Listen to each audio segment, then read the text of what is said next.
বাংলাদেশে আনুষ্ঠানিকভাবে যাত্রা শুরু করেছে মার্কিন ধনকুবের ইলন মাস্কের মালিকানাধীন স্যাটেলাইট ভিত্তিক ইন্টারনেট সেবা প্রদানকারী প্রতিষ্ঠান স্টারলিংক। দুটি প্যাকেজ দিয়ে যাত্রা শুরু করল প্রতিষ্ঠানটি। স্টারলিংক যাত্রা শুরু করায় দেশের জাতীয় নিরাপত্তা বিঘ্নিত হওয়ার কোনো সুযোগ নেই বলে জানিয়েছেন প্রধান উপদেষ্টার বিশেষ সহকারী ফয়েজ আহমেদ তৈয়ব। মাহি হাসানের রিপোর্ট।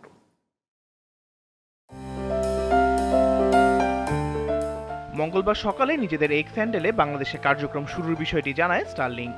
একই দিন সামাজিক যোগাযোগ মাধ্যম ফেসবুকে দেয়া এক পোস্টে এ তথ্য নিশ্চিত করেন প্রধান উপদেষ্টার বিশেষ সহকারী ফয়েজ আহমেদ তৈয়ব। শুরুতে স্টারলিংক রেসিডেন্স ও রেসিডেন্স লাইট নামে দুটি প্যাকেজ নিয়ে যাত্রা শুরু করছে স্টারলিংক। প্যাকেজগুলোর মাসিক খরচ যথাক্রমে ৬,০০০ টাকা এবং ৪,২০০ টাকা। তবে এককালীন যন্ত্রপাতির জন্য গুনতে হবে ৪৭,০০০ টাকা। মঙ্গলবার দুপুরে ফরেন সার্ভিস একাডেমিতে এ বিষয়ে সংবাদ সম্মেলন করেন প্রধান উপদেষ্টার বিশেষ সহকারী ফয়েজ আহমেদ তৈয়ব।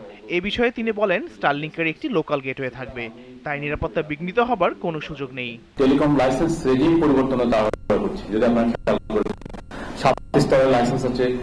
অত্যন্ত দ্রুততার সাথে আমরা সেখানে একটা আইন পরিবর্তন করে সে একটা যৌক্তিক কারণে করেছি, জনস্বার্থ রক্ষার জন্য করেছি এবং এই খাতে শৃঙ্খলা এবং ইউটিলিটি তৈরির জন্য করেছি। স্টারলিংকের ব্যয় কি বাংলাদেশে বেশি, এই প্রশ্নের জবাবে ফয়েজ আহমদ বলেন, পার্শ্ববর্তী দেশের তুলনায় বাংলাদেশের স্টারলিংকের দাম সবচেয়ে কম। এটা লো আর্থ অরবিট স্যাটেলাইটগুলো শুধু বাংলাদেশকে সেবা দেয় না, এটা পৃথিবী ঘোরার সাথে সাথে এটাও ঘোরে। এবং ডিভাইসগুলো প্রথমে একটা ডিভাইসে কানেক্টেড থাকে, একটা স্যাটেলাইটে কানেক্টেড থাকে, ওই স্যাটেলাইটে যখন চলে যায় তখন সে নতুন স্যাটেলাইটে চলে যায়। এটা হলো গ্লোবাল শেয়ার। স্টারলিংকে থাকছে না কোনো স্পিড ও ডাটা লিমিট। বাংলাদেশি গ্রাহকরা মঙ্গলবার থেকেই স্টারলিংক অর্ডার করতে পারছেন।